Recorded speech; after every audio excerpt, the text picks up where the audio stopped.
ہم سورہ مومنین کی آیت نمبر 52 تفسیر پڑھنے سننے کی سعادت حاصل کریں گے۔ اعوذ باللہ من الشیطان الرجیم، بسم اللہ الرحمن الرحیم۔ وَإِنَّ هَٰذِهِ أُمَّتُكُمْ أُمَّةً وَاحِدَةً وَأَنَا رَبُّكُمْ فَاتَّقُونِ۔ ترجمہ کنز العرفان، بے شک یہ تمہارا دین ایک ہی دین ہے اور میں تمہارا رب ہوں، تو مجھ سے ڈرو۔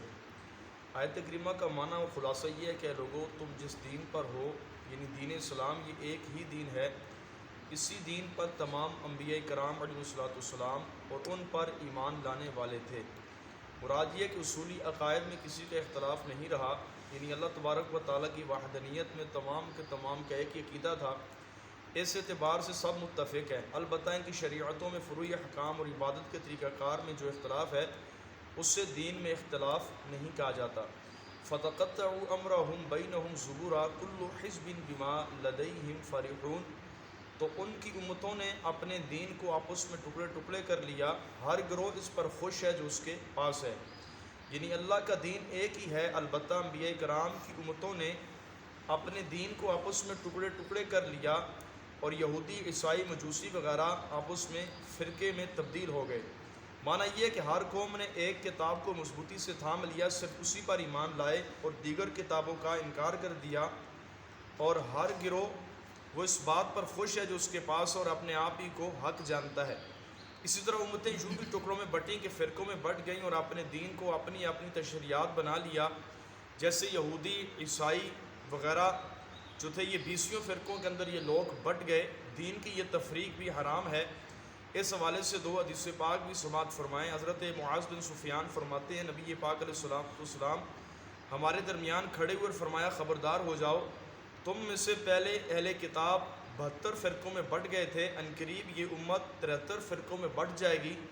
فرمایا 72 فرقے تو جہنم میں جائیں گے، ایک ہی فرقہ جنت میں جائے گا، وہ سب سے بڑی جماعت ہے۔ ایک روایت میں یہ بھی ہے کہ عنقریب میری امت میں ایسے لوگ نکلیں گے کہ گمراہی ان میں یوں سرایت کر جائے گی جیسے باولے کتے کے کاٹے ہوئے آدمی کے جسم میں زہر سرایت کر جاتا ہے۔ اس طرح پیارے آقا علیہ السلام، صحابہ کرام فرماتے ہیں، ایک دن نماز فجر کے بعد آپ علیہ السلام نے ہمیں انتہائی بلیغ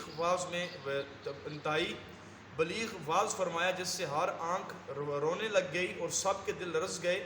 ایک صحابی نے عرض کیا، یہ تو اس شخص کی نصیحت ہے جو رخصت ہو رہا ہو، یا رسول اللہ آپ ہمیں کس بات کا حکم دیتے ہیں؟ ارشاد فرمایا، میں تمہیں اللہ تعالیٰ سے ڈرنے کی وصیت کرتا ہوں، اگر کوئی حبشی غلام بھی تمہارا امیر مقرر کر دیا جائے تو اس کا حکم سننا، اس کی اطاعت کرنا، بے شک تم میں سے جو زندہ رہے گا وہ بہت اختلاف دیکھے گا، شریعت کے خلاف نئی نئی باتوں سے بچتے رہنا، کیونکہ یہ گمراہی ہے۔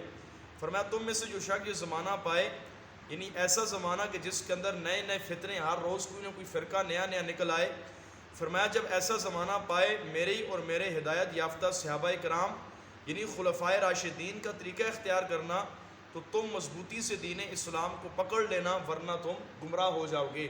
اسی طرح ایک اور حدیث پاک بھی ہے، پیارے آقا علیہ السلام نے فرمایا، میری امت 73 فرقوں میں بڑھ جائے گی، جن میں سے 72 فرقے جہنم میں جائیں گے، ایک ہی فرقہ جنت میں جائے گا۔ صحابہ کرام نے عرض کیا، یا رسول اللہ وہ کون سا فرقہ ہوگا؟ فرمایا، ما انا علیہ واصحابی، جس راستے پر، جس فرقے پر میں ہوں اور میرے صحابہ ہیں۔ فرمایا جو اس فرقے پر ہوگا وہ جنتی فرقہ ہے، باقی تمام کے تمام جہنمی فرقے ہیں۔